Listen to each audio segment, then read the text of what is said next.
With me today is Patsy, owner of the Sacred Heart. I saw her social media profile and I messaged her and wanted to interview her. I got the vibe because I wanted to discuss things that are important for women. Is a very quick way of saying it, but we'll get right into it. Hi, Patsy. Hi. Thank you for coming. No, thank you. The first question. Yeah. Before I'm going to speak less, okay? Yeah. But the first question I want to ask, which I ask everybody, is who are you? I am Patsy Carr. And to take my mask off, I am someone who has suffered and fought very, very hard to be sat in front of you. My trauma, my pain, and my story is to help others. I believe God put me through those lessons to help others. I am someone in front of you who has a very, very strong faith in Jesus Christ. I am someone who holds space and holds a portal for God's light to work through me and to help others. And I'm a mother.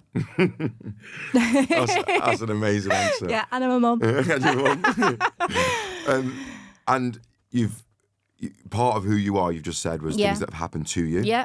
And what you're doing now. Yeah. So it's like a sense of purpose. So you're saying these things have created who you are. Yeah.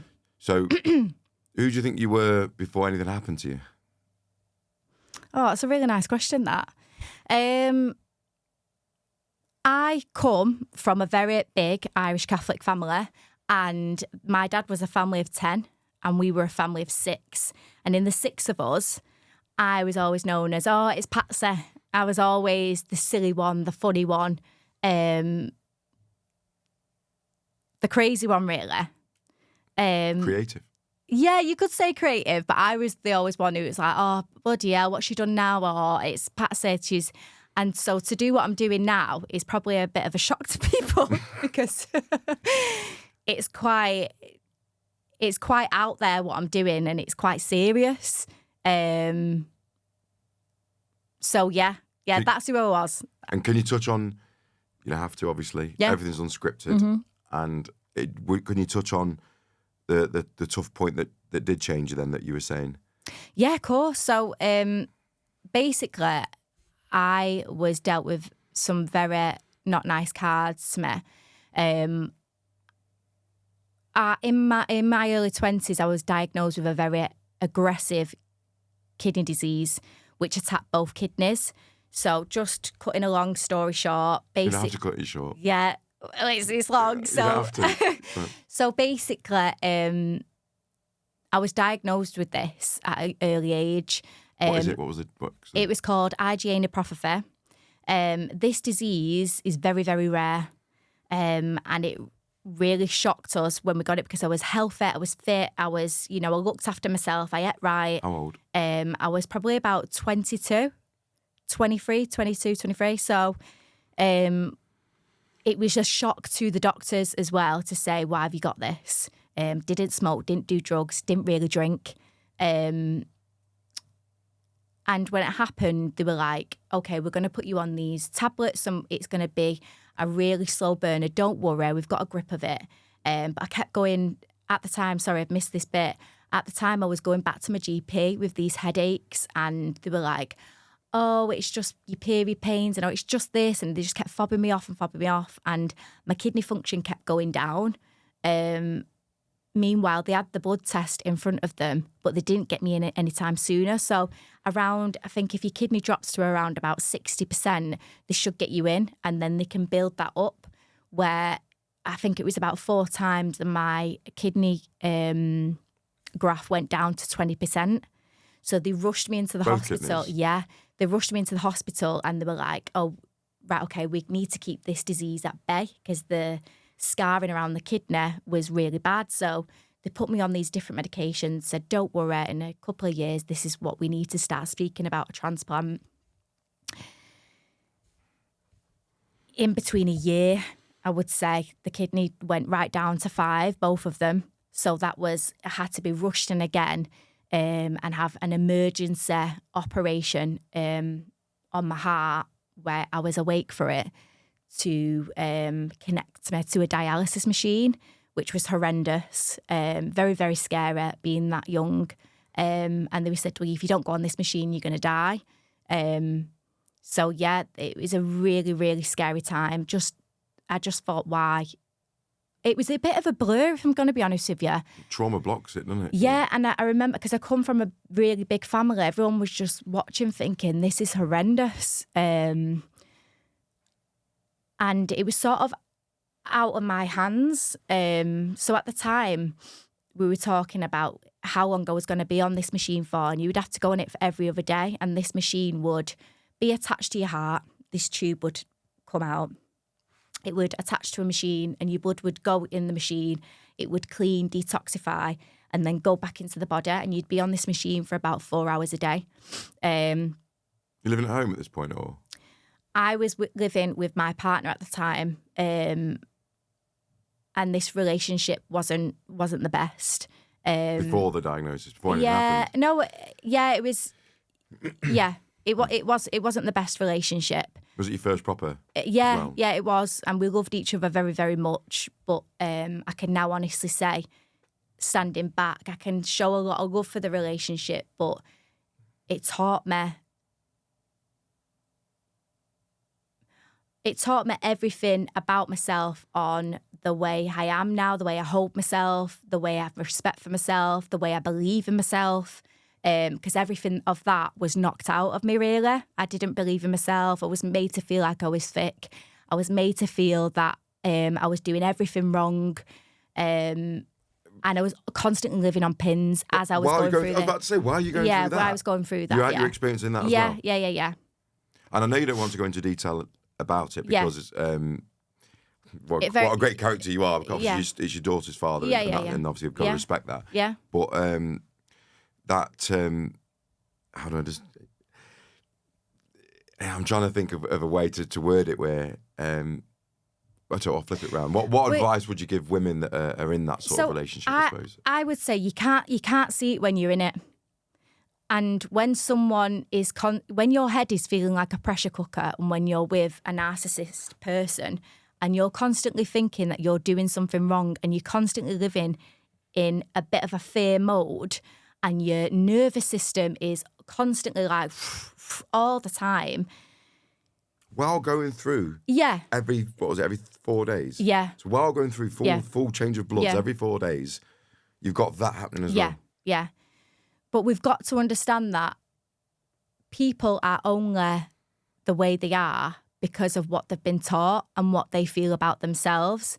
Now, that person deep down at the core of his heart is a beautiful, beautiful man. Everyone has their own lessons that they've got to learn. And one day it will click and be like, I need to be a better person. I need to make better choices, and I need to do that. No one is perfect. And we've come to the earth to forgive and let go. And that's something I've had to do with not just that person, with my illness. I've had to forgive a lot of cards that have been dealt with me, because we've come to the earth to do two things, and that's to receive love and that's to give love. Anything in between, that is your mind just going off track. But that's okay, because that's what God wants us to do. It's our spiritual journey that we want to navigate to. But as long as we come back to that frequency of love, that's all that matters. If anyone's in the same position as me, you do come to a point of forgiveness, and you do come to a point of letting go. And that doesn't mean having that person, or it doesn't have to be that certain person. It might be friends, family who are doing that to you.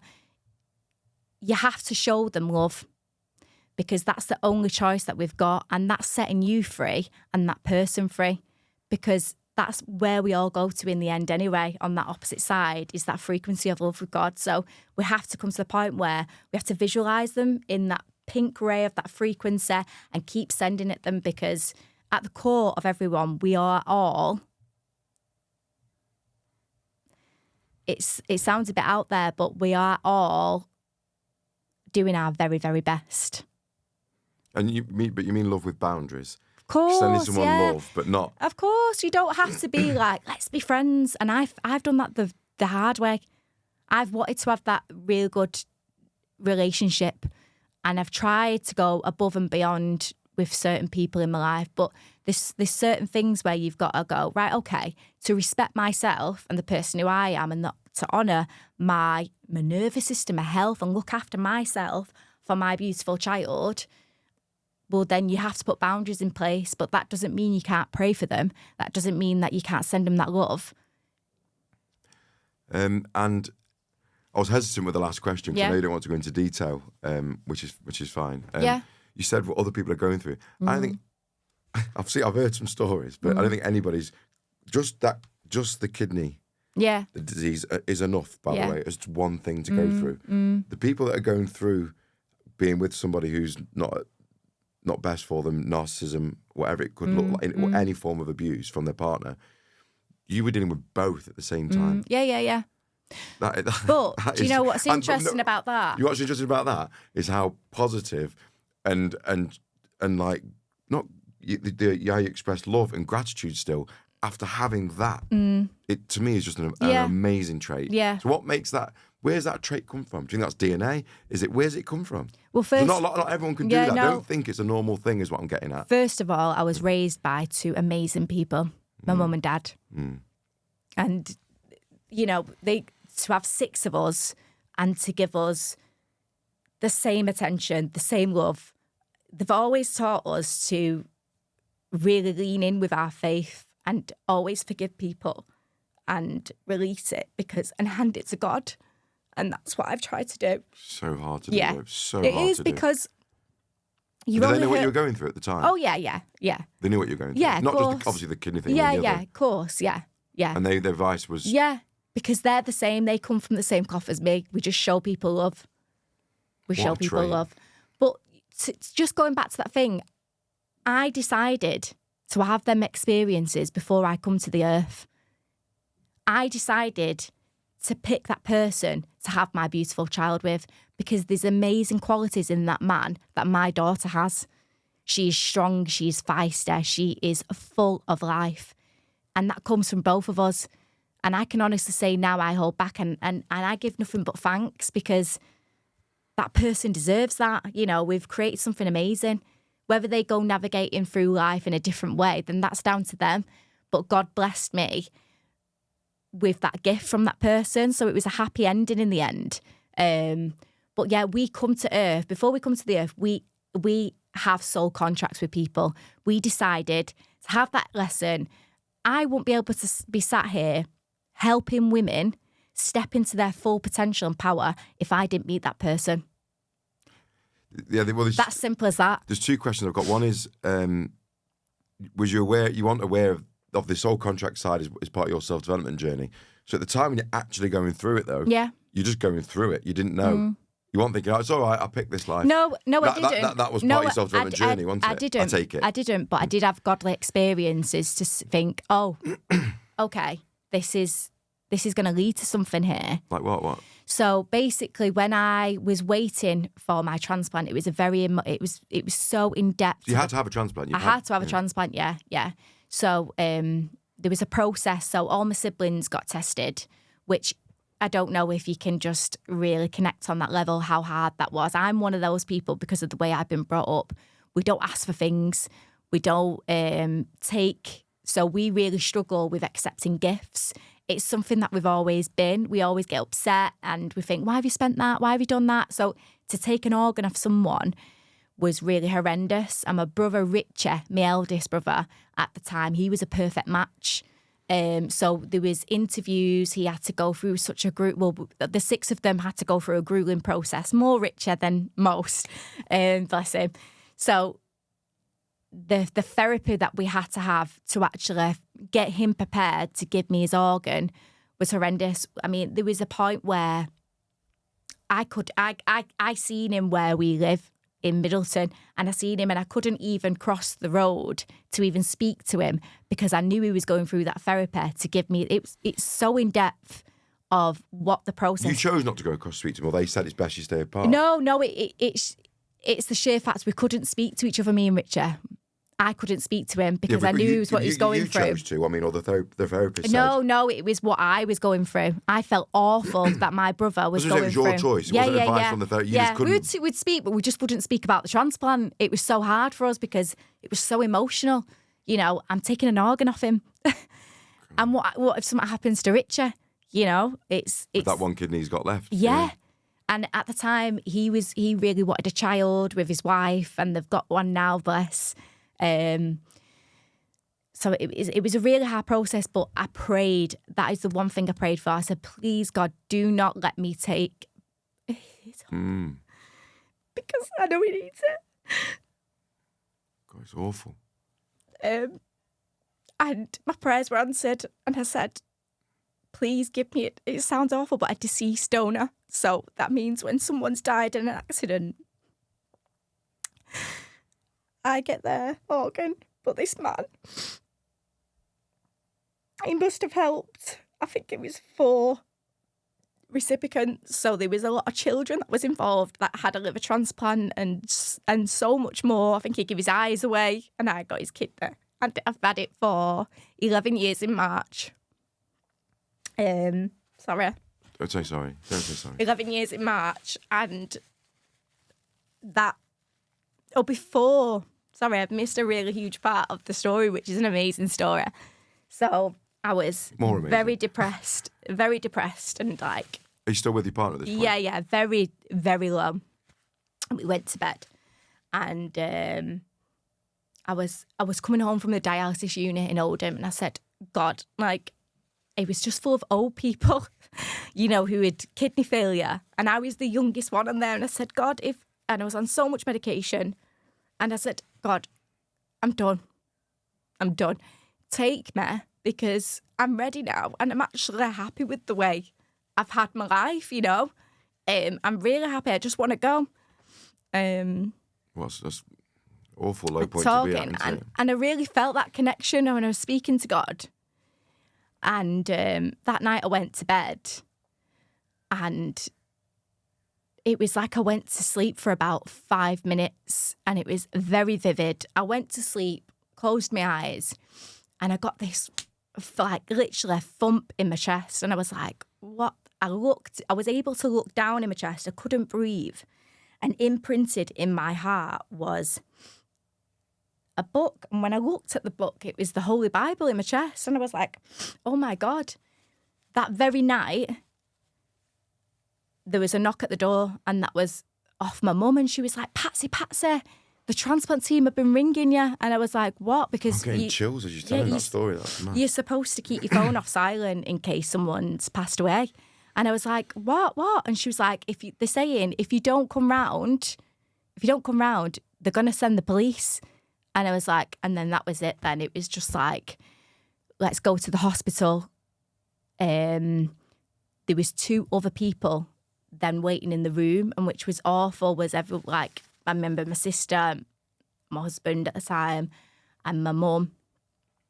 They were all giving me hugs, and then you could hear them in the room because they're waiting then for this transplant. So say if I had a bug or a cold or anything, you wouldn't be fit enough for that operation. That would go straight to them, and you could hear people getting upset because they couldn't have that.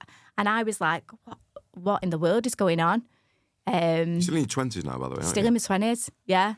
So that to me was just so crazy that it happened. But what's dead funny about that story is my mum, so they rang and they were like, Viv, and she had a glass of wine, and she was like, yeah, she went, we've got an organ for Patsy. She's not answering her phone. She went, oh, it doesn't matter. A brother Rich is giving her one, and she put the phone down. Are you joking?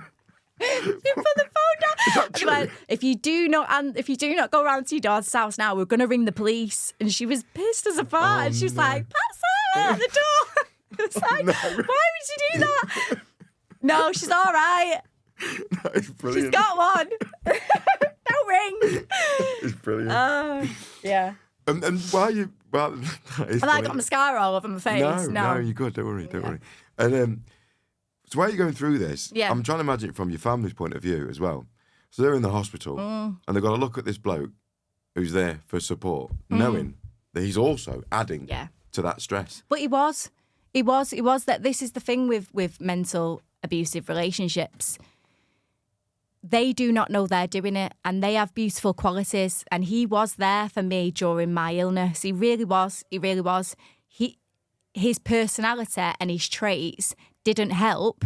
No, and I'm very much in. I'm not in a victim mode now. Definitely I'm not in a victim mode. And that man, at the best of time, we did have some good memories, and so many other women in their relationships will have so many good memories with that person. Can I say one thing without going to just one thing? Yeah. She's not going to say, out of respect for daughter and father, the severity of the stress that she was under and the actions of him. Is that okay to say that? Yeah. Okay. Yeah. Leave it at that then, because she doesn't want to go into detail. Yeah. I have heard the detail. We've edited it out. And you won't believe how strong this lady is, and how positive and grateful you are was just unreal. It is just unreal. Yeah. And I just don't think it's mad when someone's telling you the story like that, like you're telling, the love and the gratitude that oozes from you and the strength that oozes from you. And like the point that you've cried wasn't even about yourself, it was when you talked about your mum and dad, which is just crazy, isn't it? Yeah. It's all that, which is about women in general. It's such a lovely giving nature that women have. And then that can then be abused or taken advantage of, just in general. Yeah, of course. Because now you're trying to help women. Yeah. And I did a video once about, it was after speaking to another guest. It was another lady actually, and she's giving lots. I think we spoke about, I told you now about veterans and things, and she's had a tough time. And it got me thinking. I did a video about the trauma league table. Yeah. Like just what you've been through, she's been through, and whoever else I've spoke to.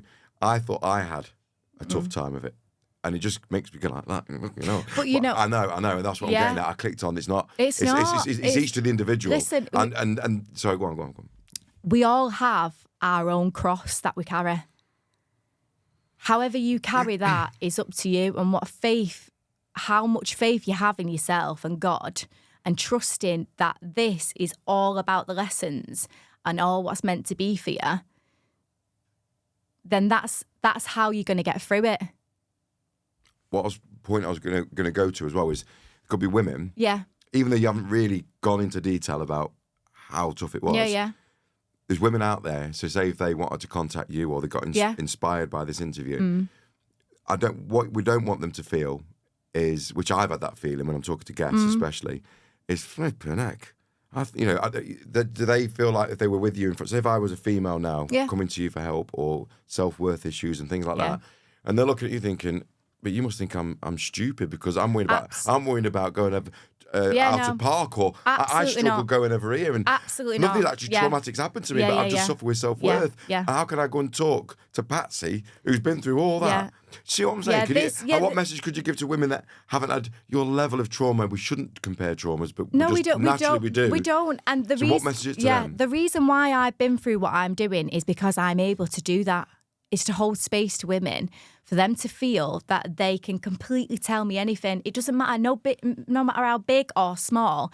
Everyone is here learning lessons and coping with stuff that they've got to navigate through. And as long as they come back to that frequency of love, then that's my job done. All I am here to do is hold a channel. It's not me doing the healing, it's God. You know, it's the angels that I call in. It's Mother Mary, it's Mary Magdalene, it's Yeshua. It's all of them people, them divine beings, where I'm passing my prayers onto them. I'm just holding that space. It doesn't matter what you're going through. Everyone has a nervous system. We've all got to regulate it. We're all human. It's fine. And where did your journey start then? So you've gone through that. Did you split and then go on this journey, or I know you've always had God in your life? Yeah, I was learning, and I was learning UC Reiki when I was UC. Yeah. So UC, it's like a Japanese Japanese, version, yeah. That taught me the foundations. Was this when you still together with your? Yeah. It taught me the foundations of the chakra points, and that was really nice. It was all about love and light and about your guides and stuff like that, and it was really nice. But I come from a really strong Catholic Can I just say family. I'm really supposed to interrupt you, which I'm doing really well at. But I know I'm a Catholic background as well.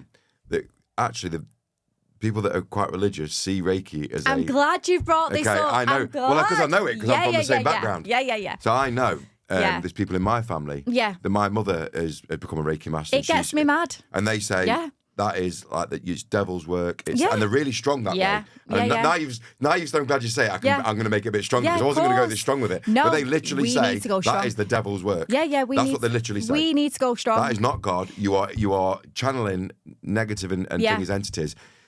And then you go into philosophy and you think, well, if God creates all things, didn't he create that? And so go on, address that. Is what I was getting at. It's one of the questions that I was dying to ask you. Because I'm so grateful for my Catholic background, my biggest critique and my biggest teacher has been my dad. And you're not going to meet anyone more holier than my dad, yeah? So anything I was doing, he was like, hang on, what's this? And we've come to this beautiful relationship now, me and my dad, and he's like, right, I've had so many arguments with Catholics. The way I see it now, Yeshua, Jesus Christ, come to the earth to spread love. What we've just spoke about, yeah? We all agree on that. Everyone can agree on that. He taught us, he come to the earth to teach us about love, to be a good person, to just be nice, just be a good buddy person, yeah? So with that, he didn't come to create churches and religions. He didn't do that. He didn't. So what we've found here is a very masculine energy that's driven the churches to say you can't do this and you can't do that. But Jesus Christ didn't come with that mission. He didn't come with that message. He come with the frequency of love. And you're not any better. We're not any better than the person who isn't a Catholic. If we all believe in Jesus Christ, then what's the problem? It becomes like a bit of a feud of you can't say this and you can't do this. And it's like, says who? If we're all connecting to God and we're all coming from the heart, then that's all that matters. If we all believe in the Son of God, Jesus Christ, then you're no different from me. It's embodying and living that way. It is. Was it Moses at the bush? Who are you? He says, my name is I am, as in I am. I am God, and you are like that. This is what bugs me about some people in the churches as well, that they push people away from actually letting people have a relationship with Jesus Christ because of the energy they bring of you're sinning and you're doing something wrong. It's the fear that's being pushed. We are in the age of Aquarius now, where the frequency of love is rising. Yeah, because it's all at one. How did you think the 3 wise men followed Jesus Christ in Bethlehem? They followed astrology. They followed the stars. We need to get with it. It's all as one. And people in those hierarchies where they think that you're doing something wrong, well, they should look at themselves, because us New Agers, I probably have got a more following for Jesus Christ now and bringing it to a rise than what they have done. So I'm really passionate about it. I was loving it. I was dying to interrupt you. I love your passion. Listen, I've had some. I'm very proud of my roots, and my mission is to bring people more to faith and to Jesus Christ, not to stir them away. You know, it's all about love, all about frequency and the power of prayer and coming forward with that. Something I've been mocked with all my life, and I have got bulletproof faith now in Jesus Christ. And I don't need to tell people about it. You're going to feel it. You're going to see it in my heart, and how I speak and how I forgive and how I let go and how I send frequency, because I want to be more like Christ, not judge people and stir people away from it. Absolutely not.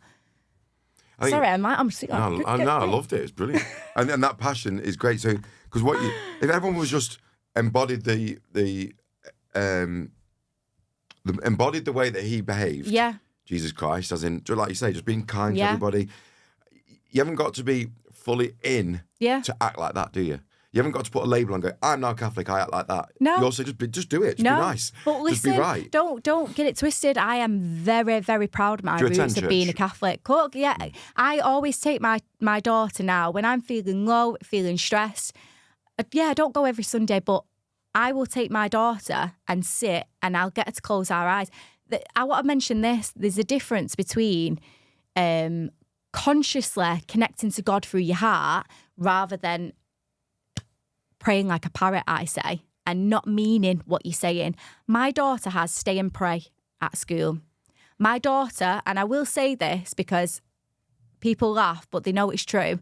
My daughter is the only one in that class, is when they do pray time, she closes her eyes, she connects, her spine's erect, she's literally got a portal coming all the way down, and she is in at one. She's in union with God. She's praying to Mary, she's praying to God, and all the parents are like, Patsy.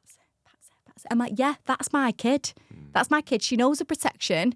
She knows who to pray to. She knows when she wants to connect to God and speak to him. That is my kid.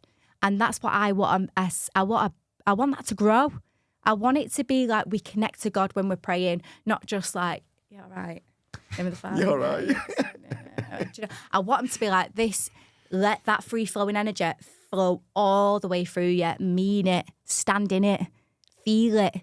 Bathe in it. Whatever you want to do, it's there. It's there to help you navigate through life and watch that abundance and them good opportunities and come to you when you do. Yeah. You know?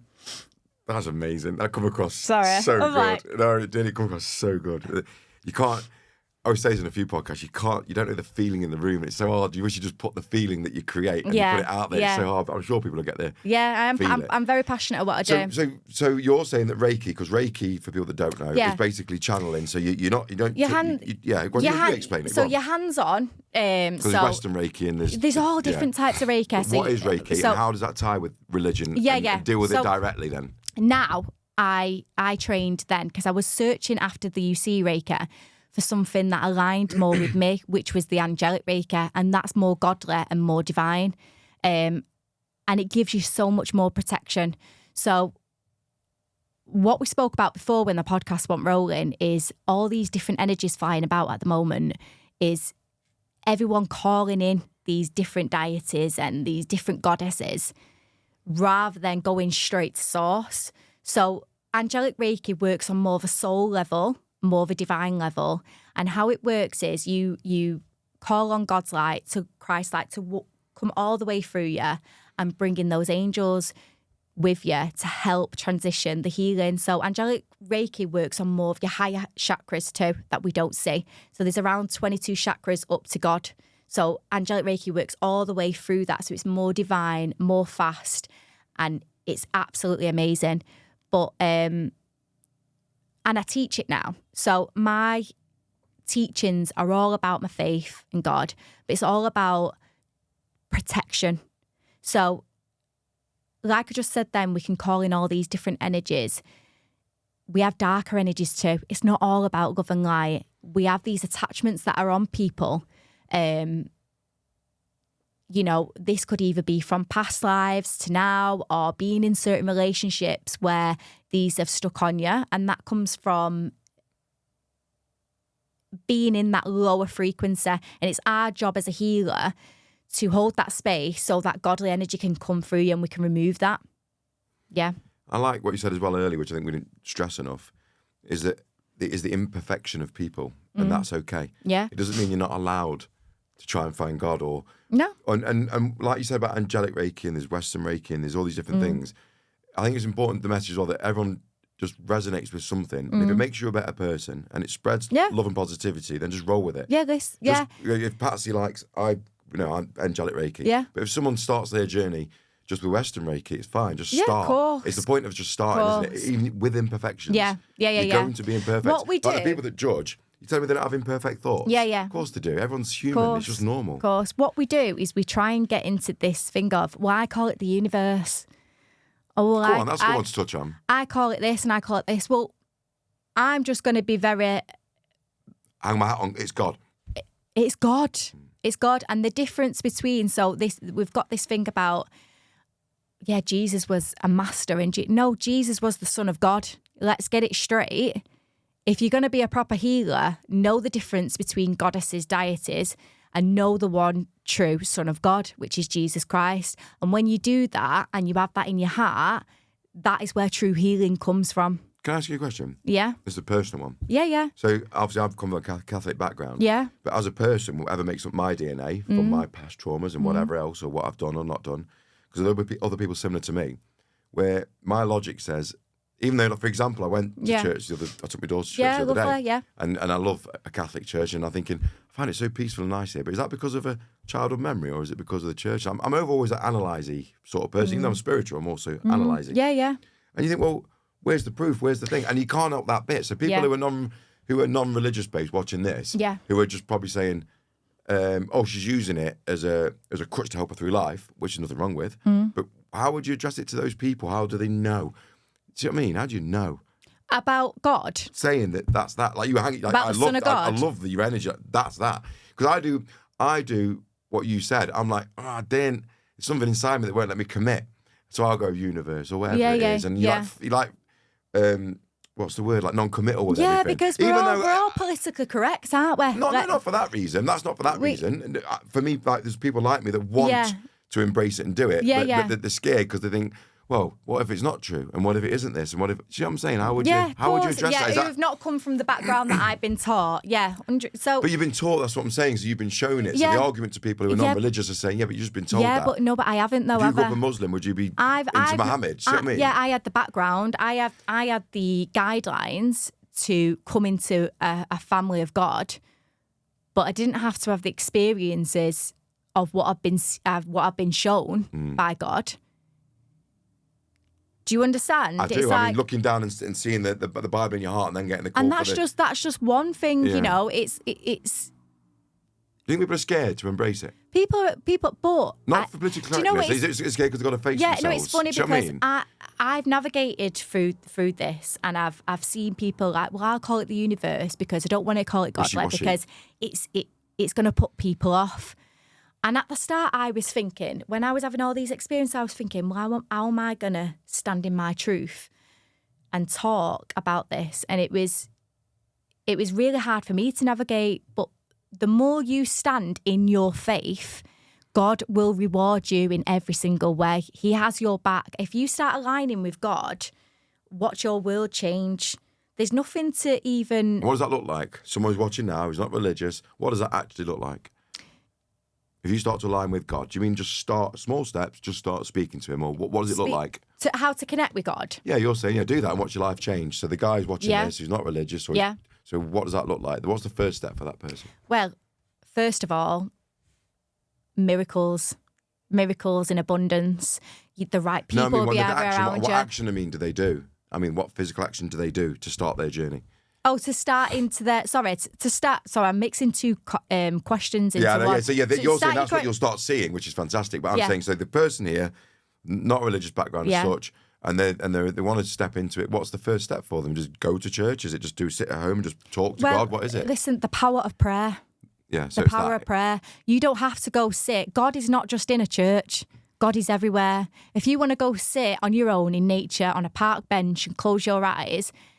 Make sure you speak to him. Is that meditation? What's the difference between that and meditation? We get crosswords of meditation, prayer, whatever it means to you. Silence your mind, drop down into your heart chakra, take a deep breath and connect to God. That's the source that we come from.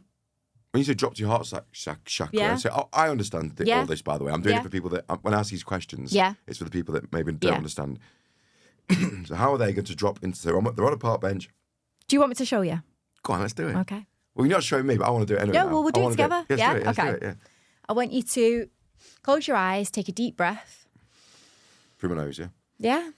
Out through the mouth. Put one hand on the heart. One hand on the stomach.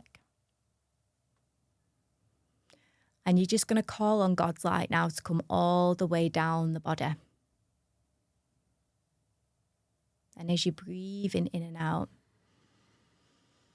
you're going to release that energy and just feel that golden light coming all the way down the face, all the way down the neck, dropping down into the heart. I want you to visualize your heart now just being filled with that golden light from God.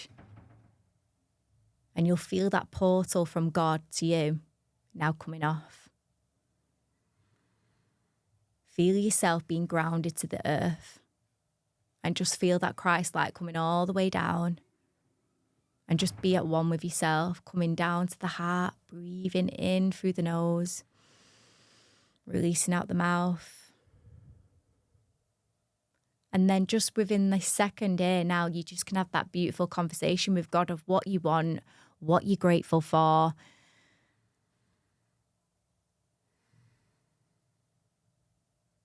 Giving thanks, calling in that protection.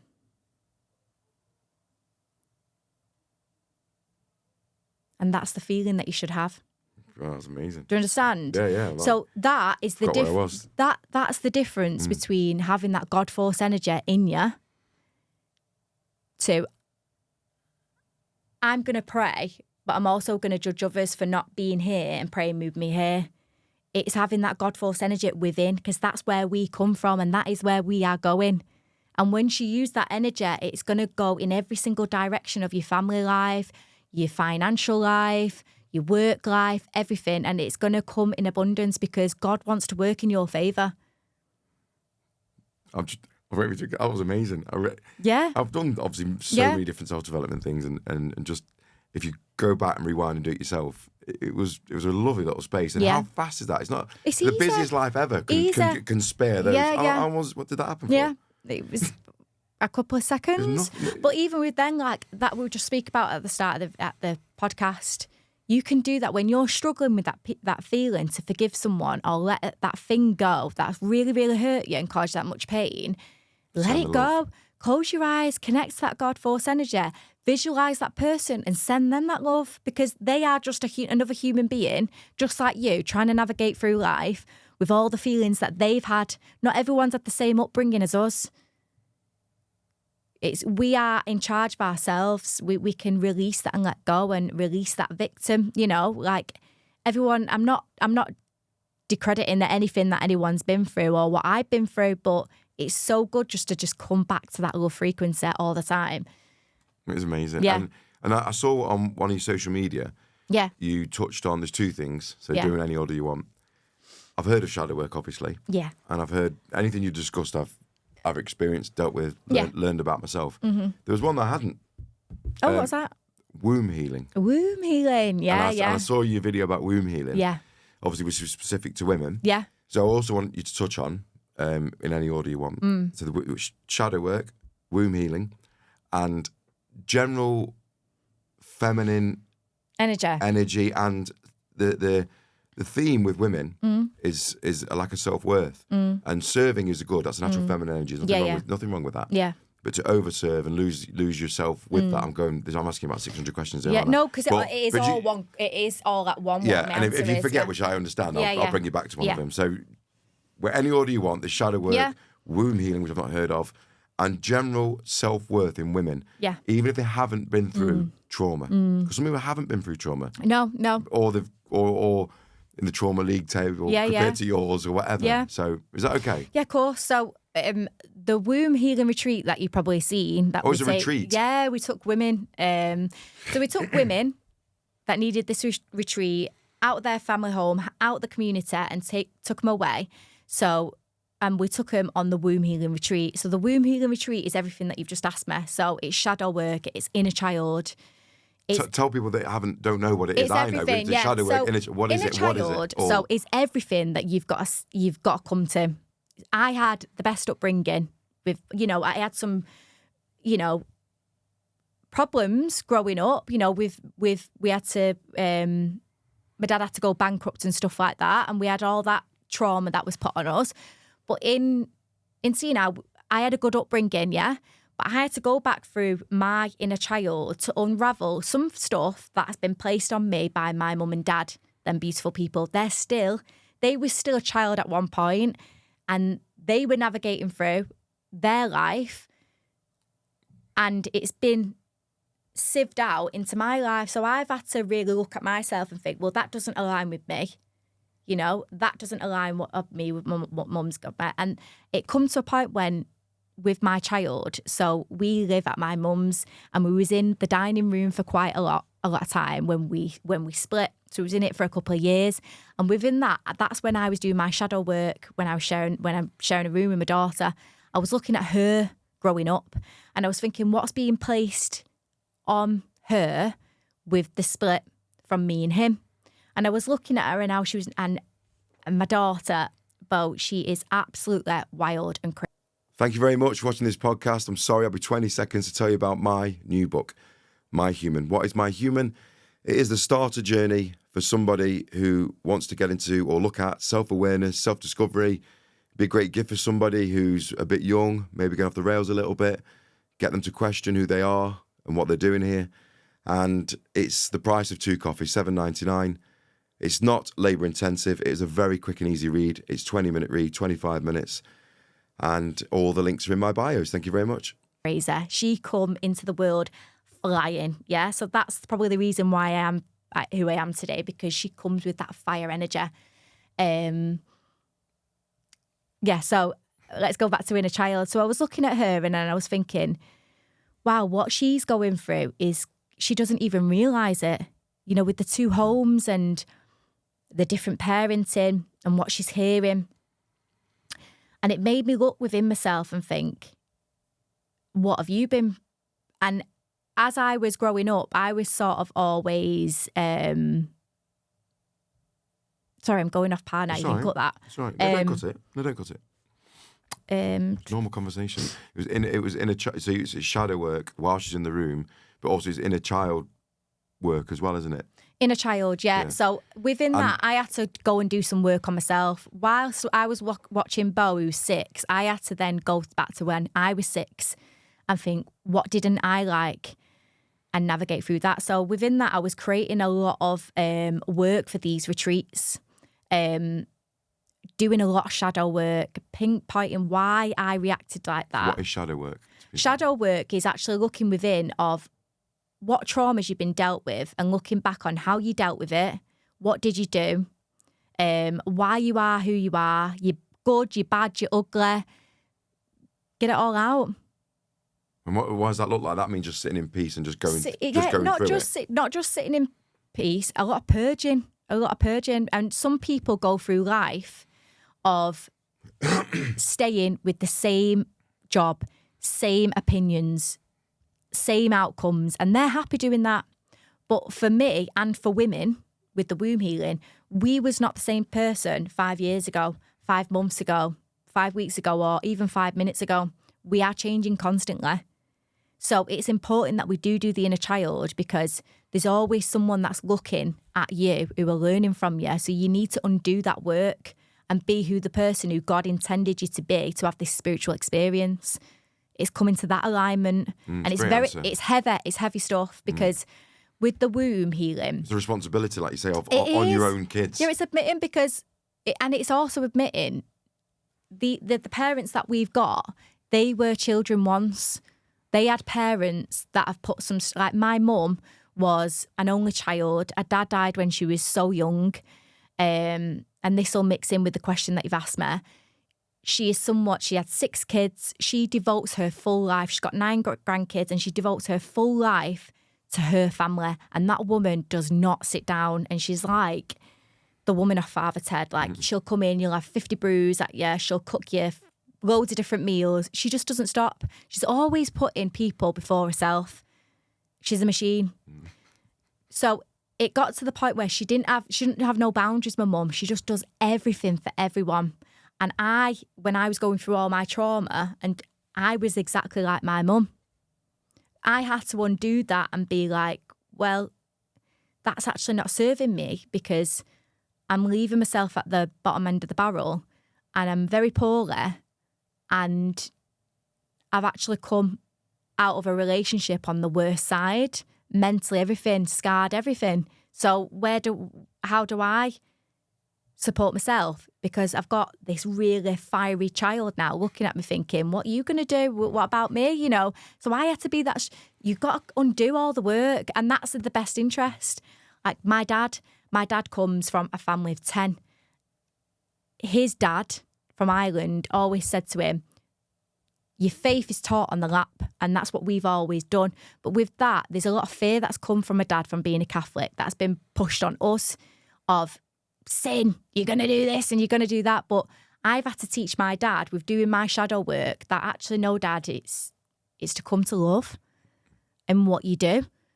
And that's something that I've passed down to my child now. When she prays, she doesn't pray just like a normal everyday Catholic just to get the mass over and done with. She has a portal coming off her head. She knows Jesus Christ. She knows Mother Mary.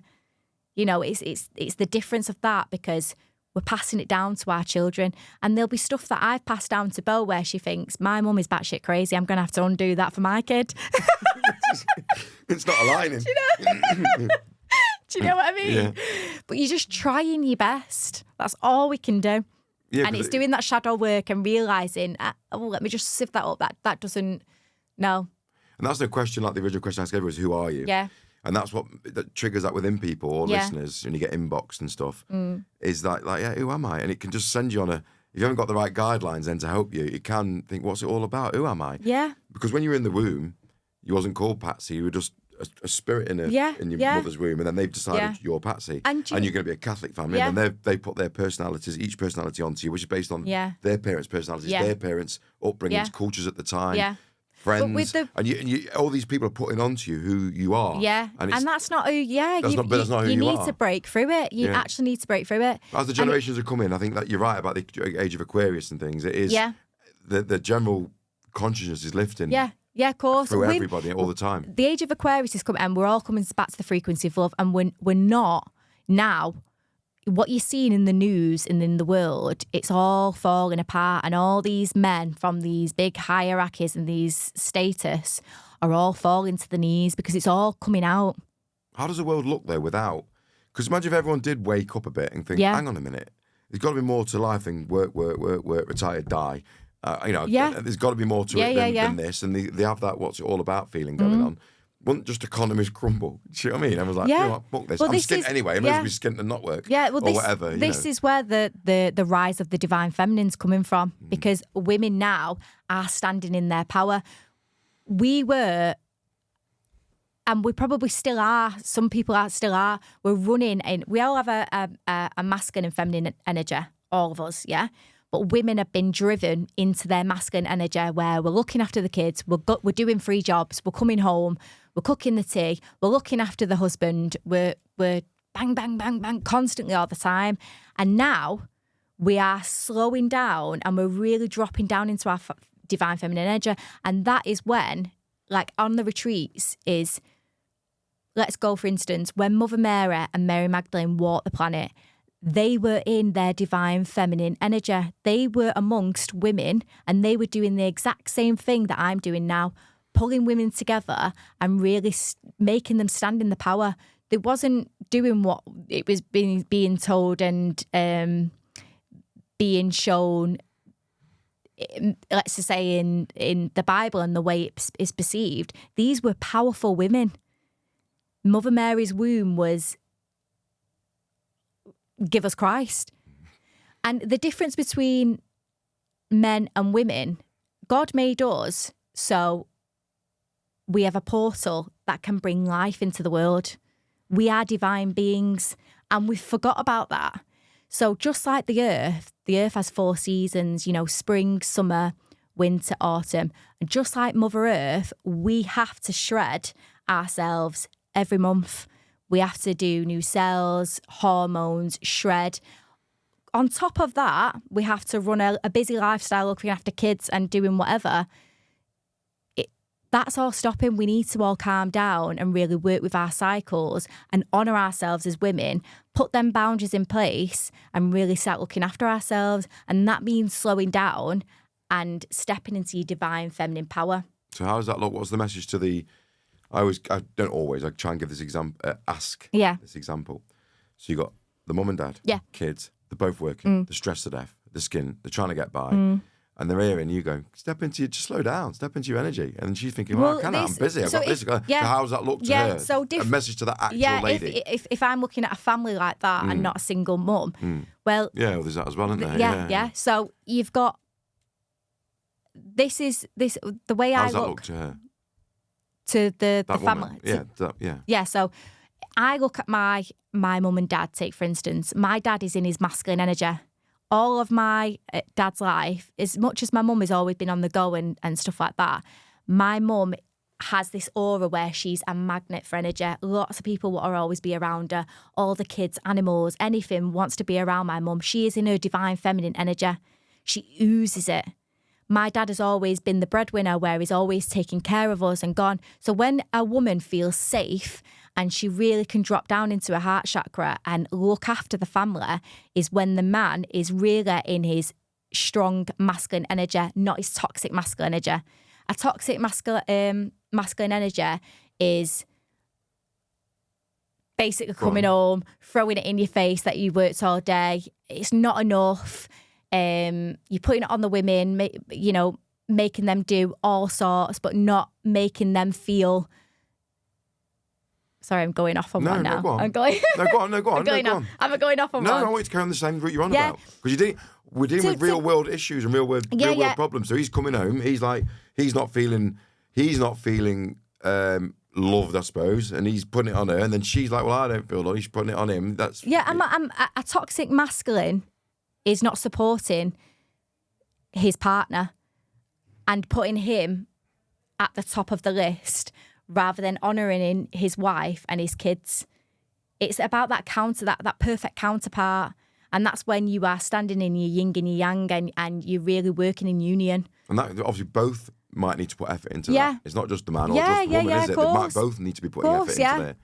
Women need to slow down. Yeah, but so you haven't answered it directly though, so I'm going to pin you on this one. So you've got the man and the woman. Yeah. They're both working really hard. Yeah. They're feeling the pressure of money, kids, normal life happening to them, and she's listening to this podcast, because she's seen there's a woman on there. She wants to sit in. Yeah. So what's the message to her? How does she step into her divine energy when she is, like you say, both working, stressed?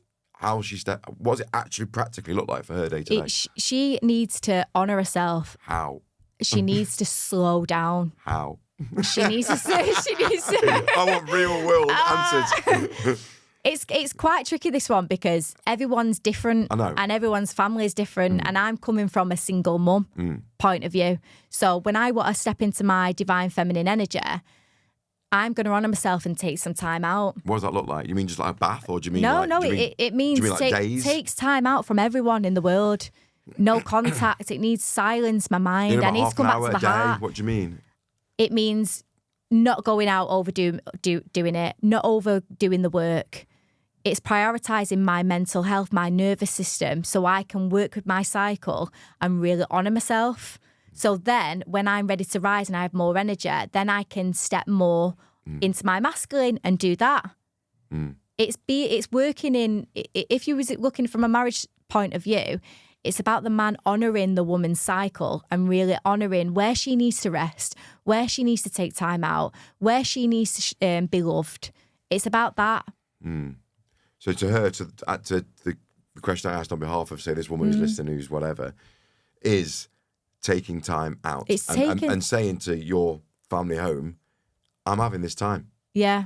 I'm having this time. I'm going to go and have a bath. I'm going to go for a walk. Or I'm going to like that. Yeah, it's about actually doing it. Yeah, and feel having the self-worth. Yeah, it's about when you do take that time out. It's about showing your self-love. We're giving ourselves to everyone, the kids, the partners, the family, everything. Yeah. So it's when I keep saying slow down to you, I want you to receive that in the sense where when you're slowing down, it's about connecting to the heart chakra and actually showing yourself that love and really gathering that energy, calling all your energy back, what you've given to others, really taking that time just to take a few deep breaths. I call all my energy, all my power, and fuel it back to yourself. So then you can just realign yourself with that divine energy. And I'd say to people watching who are dismissive of it, just try it then you'll know, won't you? Because people are dismissive of things, right? Even like that one that Patsy made me do, but that I did with Patsy. Forced you to do. Forced me. That I did with Patsy there. What was that? 30 seconds. Not even that, was it? No. So if you're dismissive that, of what she's saying, like she said about the women then, or the one that I did, just do it then, and then you'll know. Yeah. Is what is my message to them? Yeah, Don't be dismissive till you've done it and tried it, isn't it? Yeah, of course. I think people are dismissive and people, like I said, mock it. And you touched on a point where I want to be spiritual, but I want to be Catholic. We've all people are getting it twisted. We've all come to the earth to have a spiritual experience. We are all spiritual beings. To slow down is to connect with yourself. To slow down is to connect with your nervous system. To slow down is to honour yourself. Let's stop going in this fast-paced world. It's not meant to be like that. We're supposed to see everything, feel everything. And if you're carrying on like that, you're going to miss life. It's just a great message. Yeah. And some people are self-destructive, so I was talking about a random, family in that scenario, but if you look at their spending habits might be too much. So it forces them, they can't slow down because they're consuming too much and those things as well. Yeah, but That's part of slowing down. It's the pressure of the masculine world that we're living in. It doesn't need to be like this. And it's okay to be a man's man and be masculine. It's okay to be feminine. Of course it is. Yeah, and I think over the time we have toxic feminine energy. What does that look like? Go on, talk about that one then. Well, put it this way, I'm not burning my bra on anything. Patsy the feminist. No, but we do. Go on, what is that? I can do it on my own. I don't need no man. Of course, we need a divine counterpart. This is what we've come here to receive and give. We've come here to find the right love. one, the right partner, isn't it? Yeah, of course. And when you have that perfect match, like look at my mum and dad have been married for over 40 years. 6 kids later, like they've won the lottery. Yeah, they don't have much money, but I look at them and I think, you've won life. The family's all connected. It's about supporting each other. And when you finally meet that match, it's a beautiful thing. That's amazing. Yeah. And what does toxic masculinity look like? Touch on that one a bit more, because you touched on it a little bit earlier, didn't you? What does toxic? So is that men suffering from self-worth as well? It's sort of like Can men suffer from self-worth? Of course. And this is where abuse comes from. Anyone that's giving abuse is suffering inside of what they didn't receive or what they feel about themselves. A toxic man is someone who's living in the wounded masculine energy. It's very much like the world's very hard on them on the shoulders. Everything's very hard on them. Like a victim mentality. Yeah. And what's your message to them? How do they get out of that? Is it the same response? It's just go within and... Yeah, exactly the same. It's about when you're in that perfect union, it's about them taking that time to rest and actually be vulnerable and speak about the feelings. A lot of men now do not speak about the feelings, and it comes across where they're in that masculine energy where they're so driven that they're not connecting with their wife and their kids, and their only time out is to go out and have a blowout with the friends. And then with that comes the demons in the week of making the family life feel shit and rubbish. That is a wounded masculine man. A strong masculine man is there to provide, there to look after the family, to put the family first and to honour them. That's a good masculine man. Yeah, it's funny with the male side. I don't want it to be about men. I want it to be about women. Yeah. But to touch on it quickly, there's a lot of PR hype, if you like, at the moment with men cry too, just talk, and these sort of things. And as a man looking at it, I've got a strong masculine energy, but on the other side, like we were talking about crying, it's just energy moving. Yeah. Just cry if you've got to cry. But with some men, it can be a case of they just go round and round in it.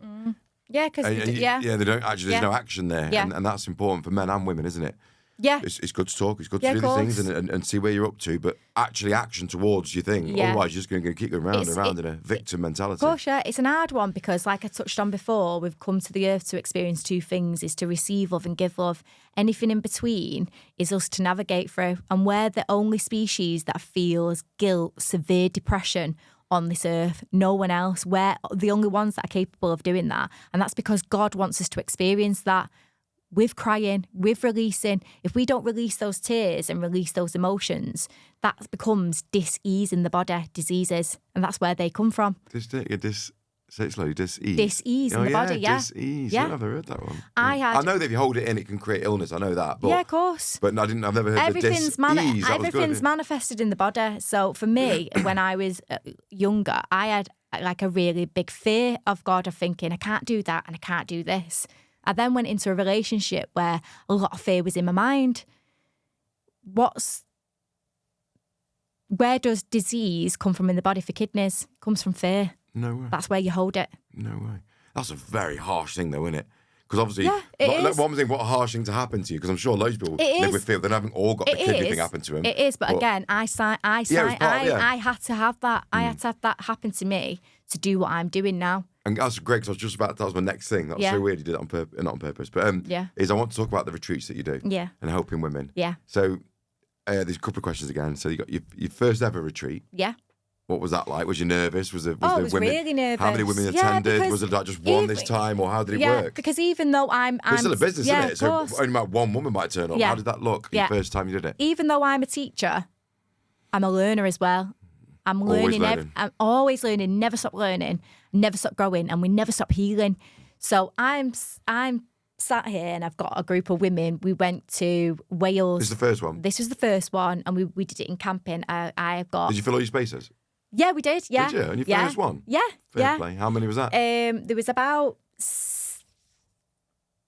I want to say I forgot the first one, but we've just done a recent one. Because it was your first one. Did you know people? Yeah, of course. These are my clients. Yeah. You got clients that you do one-to-ones with as well? Yeah. Right. I didn't know that bit. Sorry. So. What's that look like? Just like a Zoom or face-to-face where you just help them? No, they come to me. And they have one-to-one. So I mix it with sound healing, angelic reiki, and I do a lot of fascia work as well. So our fascia is our net that's around our organs.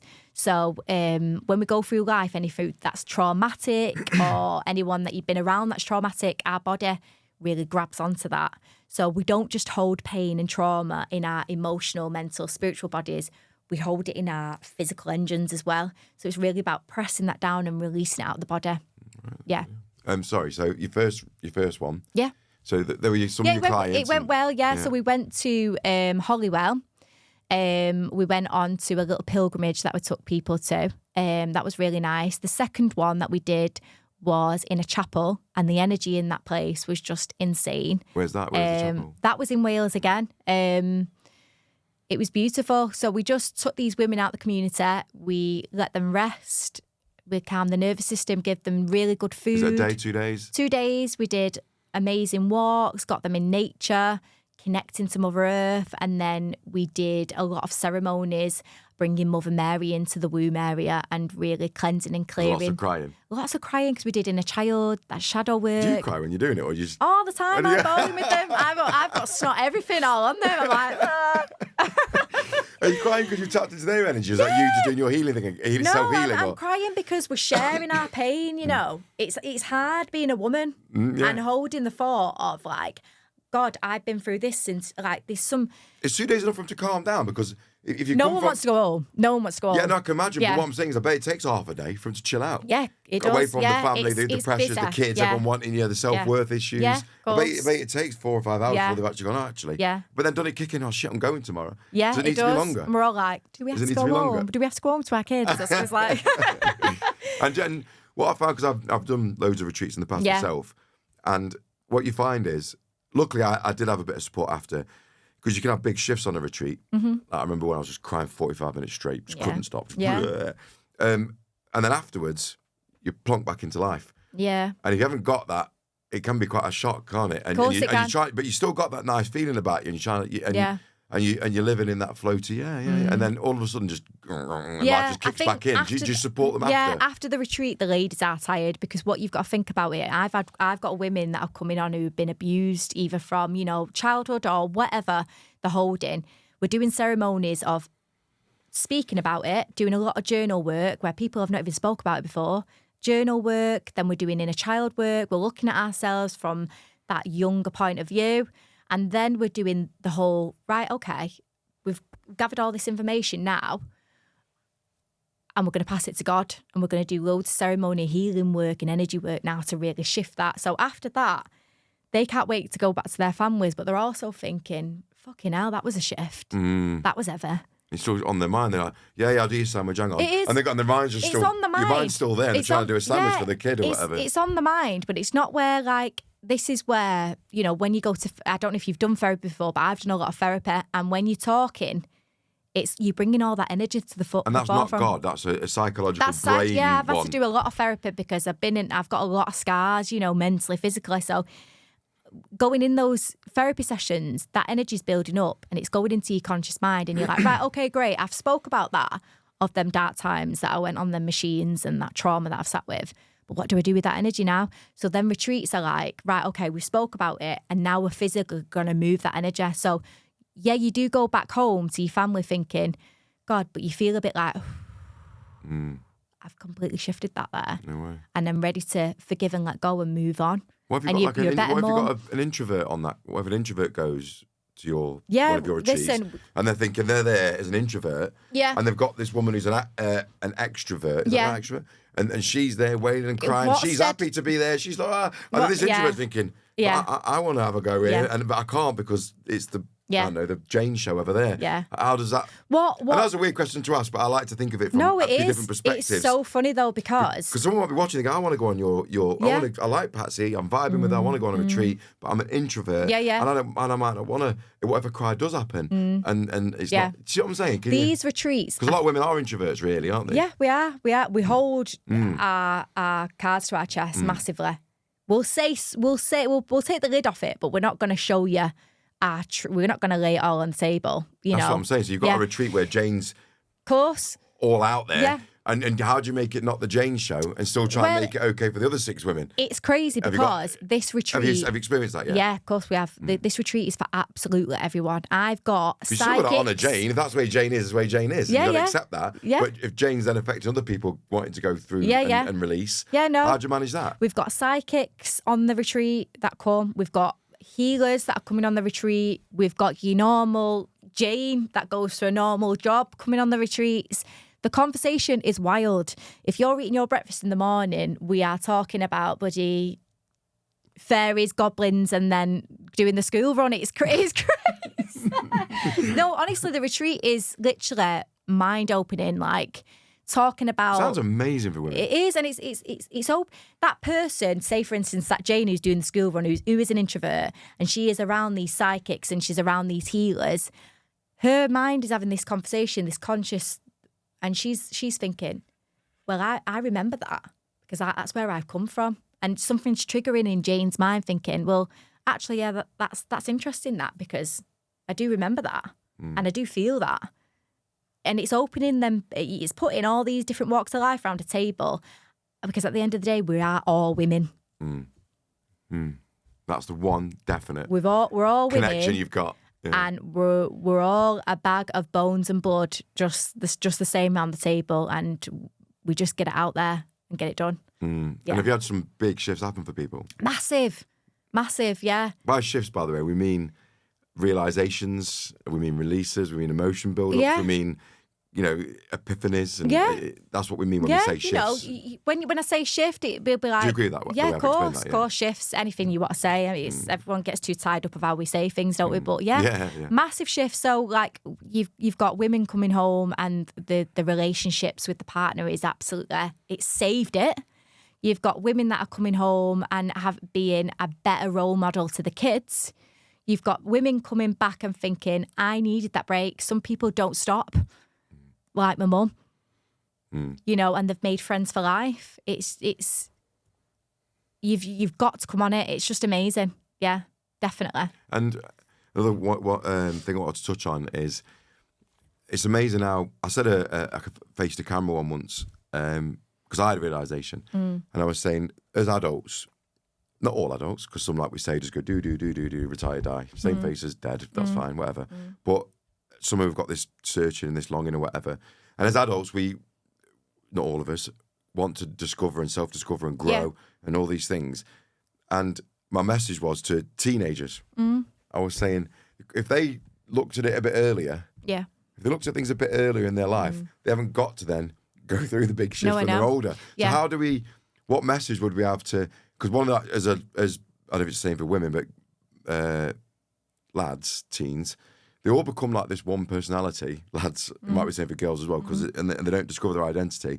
They can run with the wrong crowd, things can happen, blah, blah. And then later on, by the time they've settled down and they decide to go on a self-development journey, they're then unpacking the trauma from when they were kids and blah, blah, blah. So is there anything out there, or do you do anything to help early teens girls or young girls as well? Oh, yeah, amazing, Because then you're catching it before, aren't you? Of course, yeah. There's no need to wait till you're our age and we've got to unpack it all and cry with us all. Why don't you try and do it now? Yeah. Earlier. On the retreat, coming up to the retreat, I come to this realisation with my daughter, and because she lives in 2 different homes, she lives where she's with me. She dresses what she wants.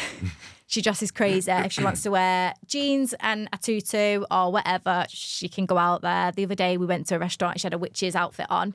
Brilliant. You do you, because she tells me where to go anyway. And then on the opposite, she looks very pristine and stuff. And that was this little friction here of who she needs to be is sort of conflicting with Bo. So I started doing mirror work with Bo, and I do it with myself now every day. So in the car, we look in the mirror and we go, right, who's that? And she goes, Bo. And I go, who? What is Bo about? And she goes, she looks in the mirror and she goes, because she started drumming into that. She goes, I'm beautiful, I'm strong, I'm amazing, I'm brave, I'm this. And she's looking at herself in the mirror. And that's something that I've brought in to the retreats. And we do want to grow with a lot of young children, and we want to bring it to the teen. I've actually got a class next week with some teenage girls. No way. And we're going to be doing a lot of mirror work. And it starts... We never discussed that at all, did we? No. It actually starts from the way you look at yourself in the mirror. And that's what should be taught to young women, because... And lads, both. And lads, yeah, of course, and lads. Yeah. But women especially, I do I'm agree just with speaking that. from what I've created, I do, But definitely with men, because if the men looked at themselves in the mirror the way God created them, this toxic masculine men, the wounded men, wouldn't come out in the relationships of making women feel unworthy. Exactly, and that's where I was going. You know? So it always starts looking in the mirror, and we should be teaching that from a young age, really putting that in them. Like, you be who you want to be. You dress who you want to be like. Yeah. Because you are beautiful. Yeah, who you are. Yeah, and if we all walked around the same... My kids know, it's the one thing I shout, it's the only thing that I'll get angry about is when they talk negative about themselves. Oh, I hate it. At first when they started doing it, they didn't get their head around it. Like, you didn't even tell me off for that. This you're actually going mad about. Yeah, it's that important. Yeah, it is. You do not talk negative about yourself, ever. No. And they both know. Yeah. Both my kids know. You don't do it.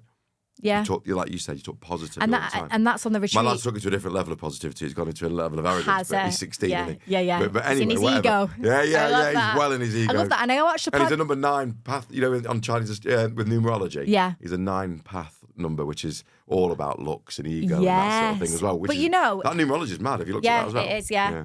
I looked at one of your other podcasts and you were speaking about the ego, and I... Yeah, let's talk about ego. Yeah, let's speak about it, because I was watching it and I was going through it like a... I've definitely run over, it's fine. Have you? It's fine. We have. Yeah, we have, collectively. Yeah. Ego, go on. We're fine for 15, 20 minutes.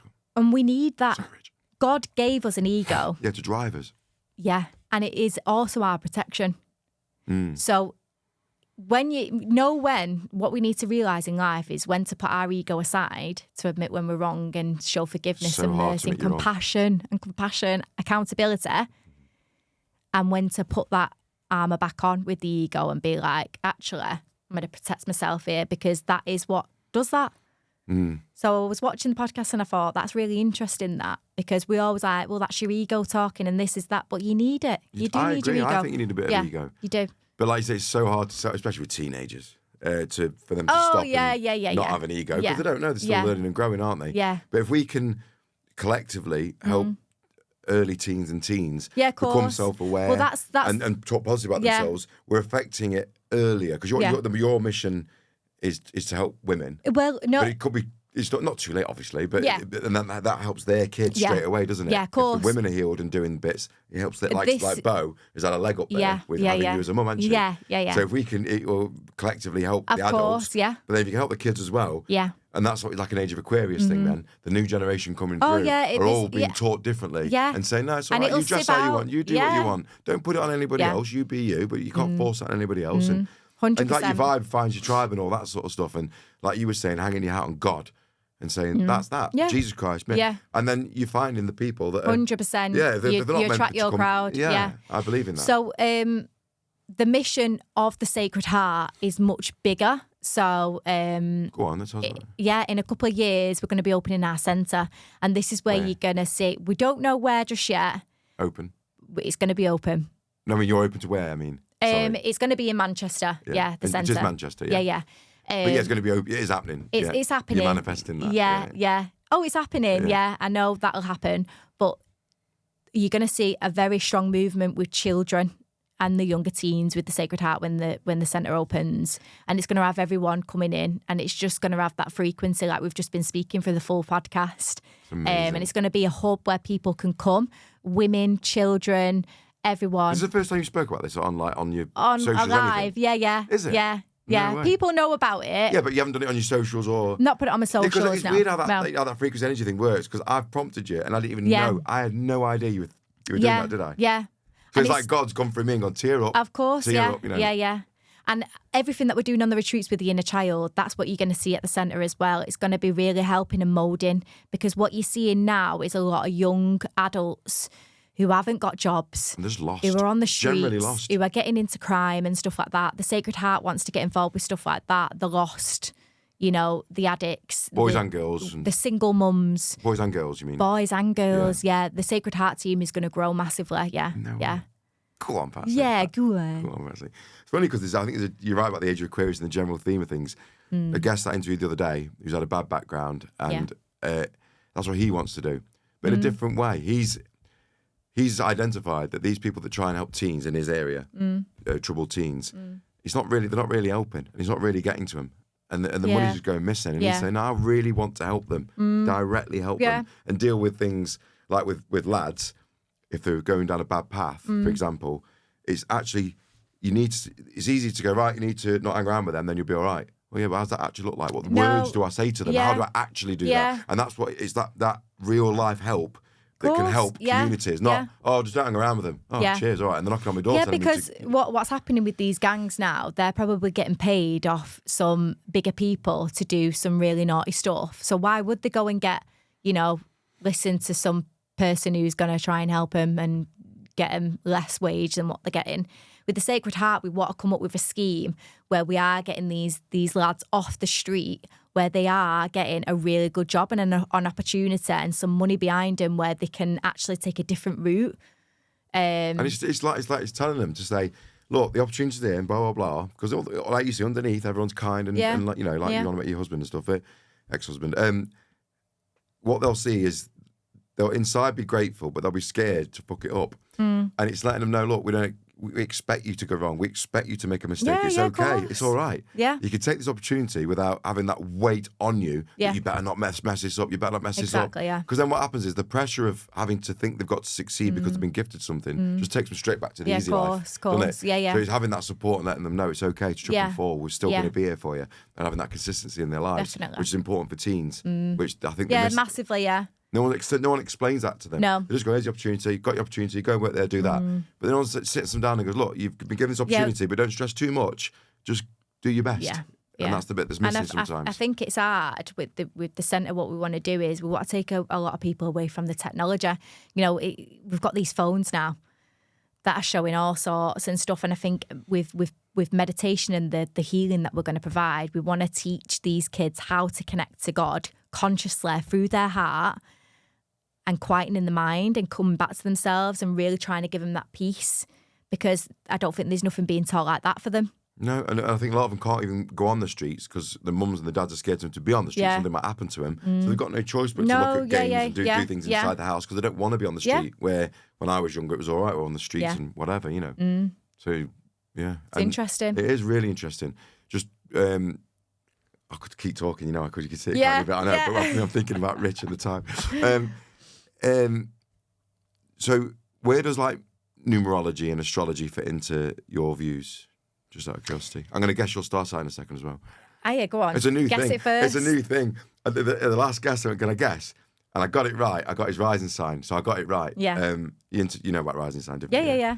I was going to go with you. We're doing that. Does that a teacher? This is what my daughter says when she's in trouble. I always do this. I was going to guess. I was stuck between a couple in my head.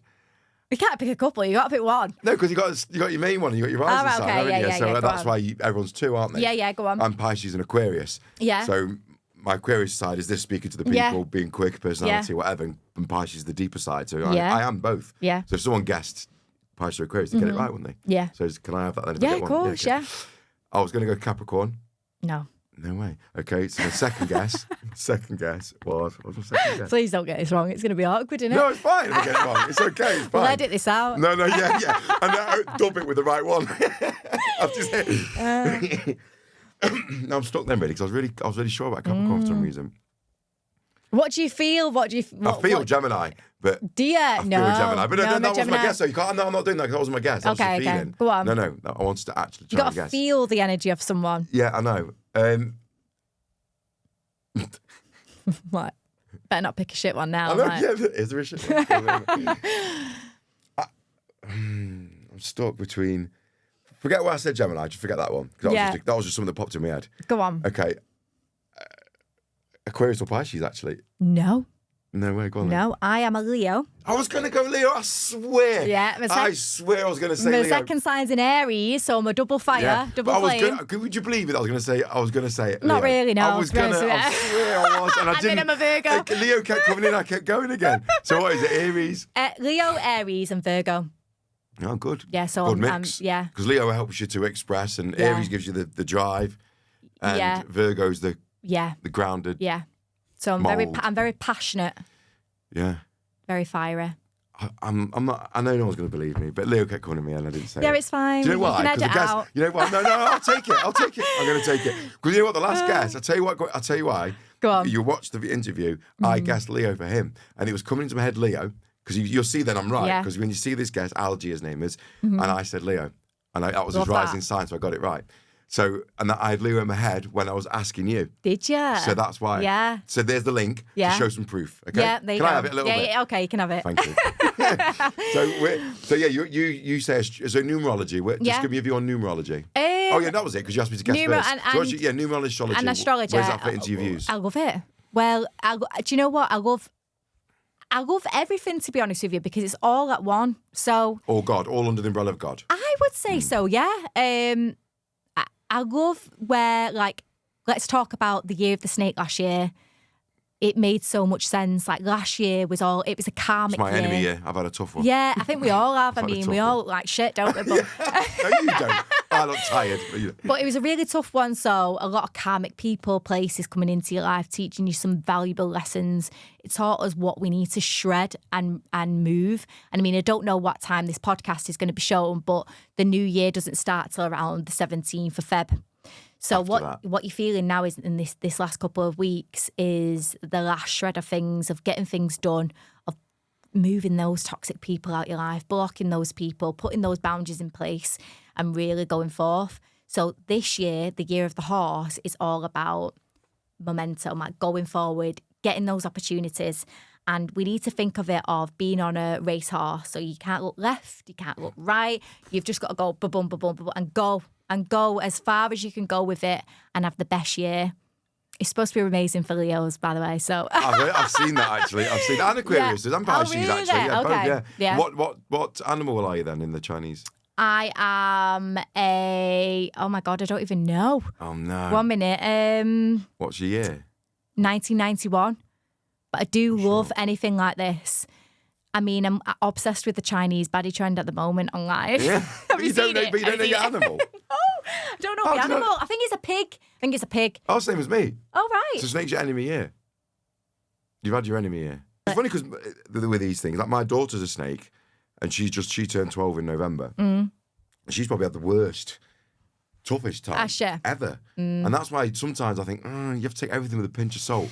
Do you know what I mean? Yeah. But then again, like we spoke about, especially with your experiences, is it the toughest time, or is it? No, or is it? Everything's evolving the way, because if you don't move if these experiences last year of these toxic people and these lessons didn't come in, you wouldn't be able to move forward on having this amazing year this year. And don't get me wrong, there's going to be little hiccups, but it's going to be a very successful year for people, and people need to stand in that and honour it and really bathe in it. Go for it, get stuck in. Because we always have a year on and year off, don't we? Of like a really like challenging year where we're growing and we're shredding and we're purging, and then the year of actually, right, let's move on now. Let's get on with it. So let's stop feeling sorry for ourselves. Let's go. Yeah. That's happening for you, isn't it? You can tell. You can just tell you're oozing it. Can you feel the flame? I'm flipping can. You're oozing it. And so one of the last questions, I want to go on talking about, I've got to stop. Yeah, I've got to stop. Is another tough question, like who Right. are you is a tough question, which you answered well, Yeah. is what do you want? What do I want? Is another tough question, I think. I genuinely want to help people. I really, really want this mission of mine to go above and beyond and really help people and touch people. And the main mission I want out of it is to bring more faith to people and not push people away, because that's what the masculine energy has been doing. So my mission now is solely to bring people to faith, and that's it through the heart, and to open people up to that and let the healing begin. Yeah. That's Yeah, beautiful. is So that yeah, okay? yeah, no, that's lovely. Yeah, so letting you want the people to be attracted to it, rather than like you say, Yeah. just shoving it down the throats or Shoving making it, yeah. making it a closed. Yeah, Yeah. I want people to have their own relationship with God and start really connecting to that source energy and stop getting in the rat race. That's my mission, to inspire people and bring that love frequency. Yeah. And you're doing it. Oh, thank you. It's not Yeah, like you're actually doing it, aren't you? Yeah, trying. You're doing it. You're doing it. And what was we asking then as well? So this mission you've got, which Yeah. which you're doing, Yeah. is when you go, you want it to be bigger and all these things. So have you got a team to grow with? Oh, yeah. Because you're going to need people. Yeah. For a centre, you're going to need people. I've got And the then, best team. Have you? I've got the best team. What is your team made up of? So my team is my best friend, soulmate, Gemma, my sister. Yeah. And I've got one of my best friends, Jen, who's beside me. I've got my full family, my six. Best mate who's beside you, Jen, as in Jen, physically. yeah. You make it sound like she was one of my best passed and friends. she was- Yeah, no, sorry. I definitely got passed. Yeah, so Gemma, Jen. Jen, they're bringing the business side. They're my little secret weapons that I've got in my pocket. I've got my best friends helping me doing all the cooking. We're going to have like a cafe in there, and they're helping on the retreats.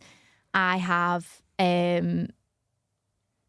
I've just got my nearest and dearest coming in, and it's growing. It's growing. So the team is growing. So we're going to be doing a lot of work with the men now. So we're gonna be working with a lot of new men coming in, helping expand that.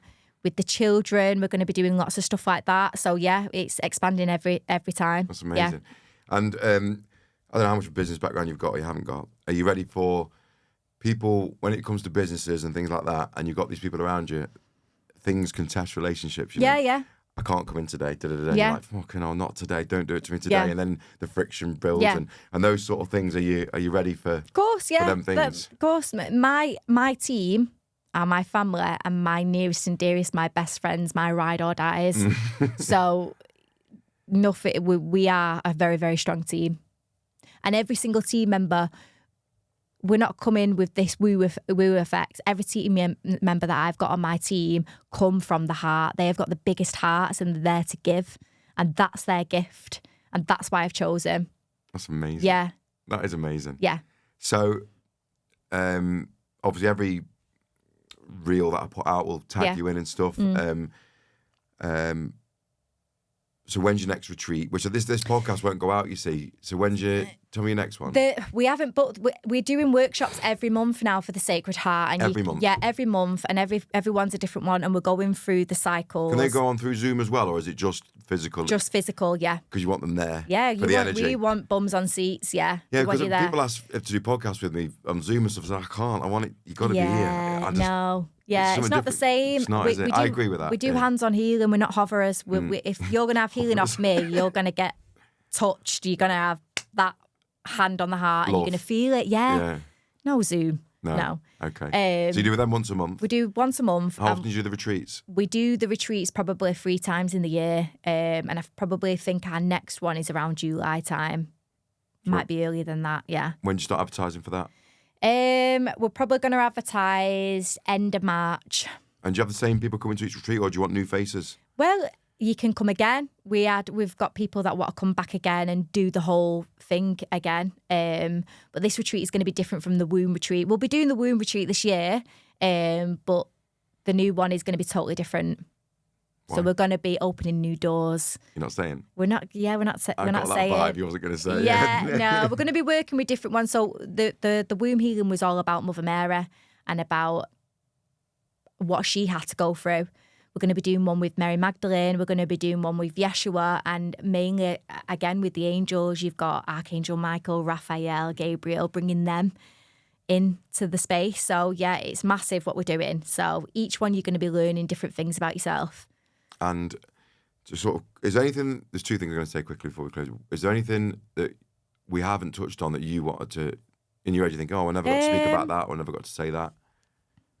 Just going back to the retreats of the inner child, the forgiveness and letting go, and the self-love, this is what we want to be our mission on the retreats, is to teach these women to actually release and let that go finally from their heart chakra. Because sometimes we carry on life with getting confused with empathy, with over-carrying, and it's about letting that go and passing it to the divine. Like and forgiveness, like self-forgiveness. Yeah. Everything, forgiving others, forgiving yourself.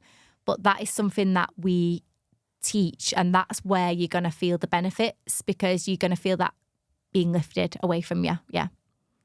That's a really important message. And Yeah. so one last thing is, not saying, because we didn't go into any detail with your relationship, but let's say there's someone out there going through there's many different variations of abusive relationships.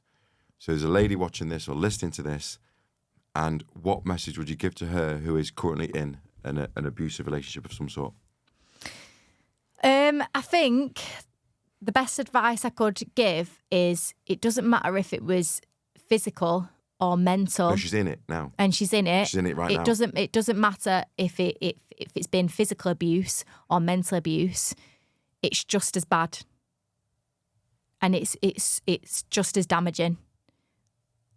And you're not alone with it. And there does come a breaking point, and you've got to be brave enough to walk away and honour yourself. And when you do that, it's a very scary time, but it's the most rewarding time where you're going to find yourself, because no one deserves that. No, and going back to forgiveness quickly, I was just had a flash just come into my head, so I'm going to have to say it. They might feel guilt towards the child that they've picked that wrong partner, and they're trying to then putting that child in a YMCA or semi-homeless or living out settees, and they're looking at the kid thinking, oh my God. So that's where that self-love and forgiveness comes in, actually, doesn't it? Because you're thinking, it's because it isn't your fault, the woman's fault. No. But they must feel that, because that's how the women, what the female energy is. Like, all that love for that child, oh my God, I can't believe I've done this to you. And it isn't you that's done it. And See what I'm saying as well? So I'd say that's got to be a message to the woman, and most of the time, people are in unhappy relationships because, listen, we go through life and we're meant to meet different soul partners, and different soul contracts. And most of the time, these relationships come from not wanting to cut the cord with that person, and they're carrying that relationship on just for the sake of the children and just for the sake of going home, paying the bills and that comfortable lifestyle. You're not here just to be in a comfortable lifestyle. You're here to have a spiritual experience. So when you finally break that cord and come back to yourself, you're setting yourself free. You don't, I'm not here to say don't be in that marriage, because, some marriages are beautiful, and like I've spoke on the podcast, but if you're in a relationship where you're not getting your needs met and you're feeling really shit for most of the time, you need to be brave enough to actually see it from a higher self point of view and think, this is actually quite a negative relationship to be in. This is not for my highest good. Which is really hard to do. It's really hard to do. It's really hard to do because you still love that person. And for the females as well, it's harder for them because they're the ones usually left with the kids. Sounds so dumped with the kids. Obviously, they want that, but it's hard for the dad not seeing the kids. Yeah, they're not saying morning and have a good day at school. They're not having that daily interaction. The dads aren't, but the dads are freer because they haven't got the responsibility of the kids. Yeah. And the mums have that beautiful relationship with the kids every day, but they haven't got the freedom the dad's got, and it's just. It's a tough one, isn't it? Yeah, of course. But if it's for a greater good, it's for a greater good. For a greater good, yeah. For the kids and for themselves. Yeah. Should we end it on that one? Yeah. Thank you so much. Thank you so much. I hope you enjoyed that episode of the Human Mass Podcast. Please subscribe, like, share to keep it all going. Thank you very much.